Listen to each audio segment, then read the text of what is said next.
Salut à tous, bienvenue sur Easy Hardware. Je vous fais une petite vidéo pour vous tenir informé pour le montage de ma configuration. Donc je vais le faire samedi. Je vous fais juste une petite vidéo rapide de présentation pour vous récapituler les différents composants qui vont faire cette configuration. Donc je vais tout vous présenter rapidement sauf le boîtier parce qu'il est un peu lourd et je vous le présenterai plus. Ce sera un peu le sujet central de la vidéo de montage, vous le verrez beaucoup. C'est le 500D de Corsair. Je vous mettrai tous les liens dans la description. Donc là, je vais vous montrer rapidement ce que j'ai pris comme différents composants, juste pour éviter que la vidéo montage soit trop longue. Donc si vous aimez la vidéo, n'hésitez pas à mettre un like, vous abonner et à commenter. Je vous remercie beaucoup par avance et puis c'est parti. Donc là, la carte graphique que je vous ai déjà présentée, je ne vais pas insister dessus, je vous l'ai déjà présentée. Donc c'est la 2070 Super Founder Edition de Nvidia. Je vous mets le lien de l'affiche dans la description, enfin en haut de la vidéo, l'affiche si vous voulez voir l'unboxing complet.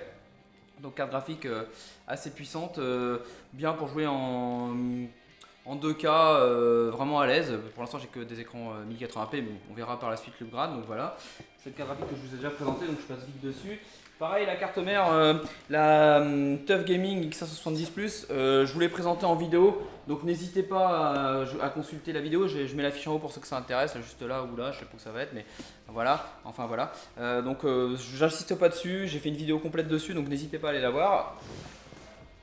Je voulais plus insister sur tout ce qui était notamment l'alimentation. Donc l'alimentation, c'est une alimentation Seasonic.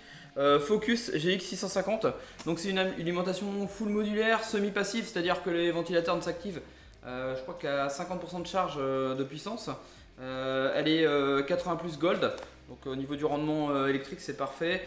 Elle est, oui, comme je vous l'ai dit, full modulaire, donc je vous la présenterai plus dans la configuration. Donc modulaire, pour ceux qui ne savent pas, ça veut dire les câbles ne sont pas attachés, on peut mettre que les câbles qui nous intéressent par rapport aux composants qu'on a dans le PC. Donc voilà.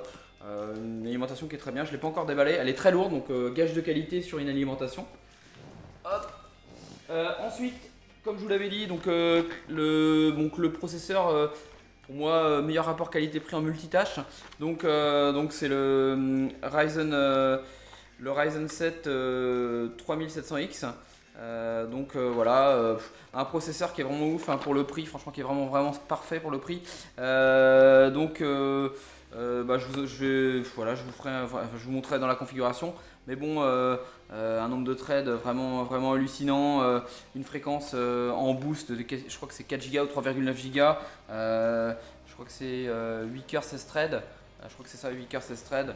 Donc c'est vraiment monstrueux, franchement, pour faire de la vidéo, même pour jouer. Pour jouer c'est bien. Pour streamer, je vais peut-être me mettre à streamer. N'hésitez pas, en tout cas, si ça me dire si je peux streamer, si ça peut vous intéresser. Moi, ce serait plutôt du League of Legends, du CSGO, classique, les jeux multiplayer du moment. Vous me direz si ça vous plaît. Peut-être découvrir Valorant ensemble, au pire des cas. Bon, écoutez, on verra ça plus tard, mais voilà. Au niveau de la RAM, au niveau de la RAM, je me suis un peu lâché. Donc c'est de la Corsair Vengeance Pro RGB, 2 x 16 Go, 3600 MHz au niveau de la fréquence. Donc c'est vraiment parfait pour un AMD 3000 qui profite des hautes fréquences en RAM. Voilà. Par contre c'est casse 18, puisque c'est normal, à une telle fréquence, si vous prenez des timings vraiment serrés, ça va vraiment commencer à monter en prix. Donc j'ai décidé de privilégier la fréquence plutôt que le timing. Donc voilà, c'est vraiment, ils sont vraiment jolis et tout. On verra ça dans la config, mais ça sent bon. Alors, et ensuite, donc j'ai le 2 stockage. Donc en stockage principal, j'ai un M2 P1 de chez Crucial, tout est chez Crucial, voilà, en 1 Tera, donc SSD moyenne gamme qui a des débits plutôt corrects. Donc là, faut pas hésiter, une centaine d'euros, 120 je crois, vraiment parfait. Et comme stockage, on va dire comme stockage fichier, c'est aussi un SSD, un BX500 en 2 Tera. Donc là au niveau du stockage, on va être pas mal. Et donc il me reste plus que l'all-in-one, mon premier all-in-one pour refroidir le processeur. Donc Corsair, je suis très Corsair, j'aime beaucoup la marque Corsair. Ils font des produits en général de qualité. Donc c'est un water cooling all-in-one. Deux ventilateurs comme vous pouvez le voir, tout est fourni, RGB au niveau du radiateur. Et donc c'est un 280 mm Donc apparemment c'est vraiment parfait au niveau des performances et surtout ça fait pas trop de bruit. Moi c'est surtout ça que je cherche parce que je compte pas forcément overclocker tout de suite mon processeur parce qu'il va pas en avoir besoin, mais on sait jamais, ça peut quand même servir d'avoir une réserve entre guillemets de puissance. Mais bon, c'est surtout voilà, pour le look et aussi pour le silence. Donc tout est inclus. J'ai jamais monté ça, ce type de all-in-one. Apparemment c'est assez facile, hein, tout est fait pour que ce soit facile.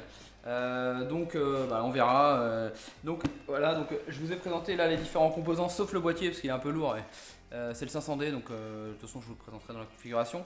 Là je vais, prochaine vidéo, je vais monter la config. Donc je vais essayer de faire étape par étape, donc c'est-à-dire processeur, RAM, monter dans le boîtier, tout ça pour les débutants, pour qu'ils puissent avoir un montage entre guillemets de référence.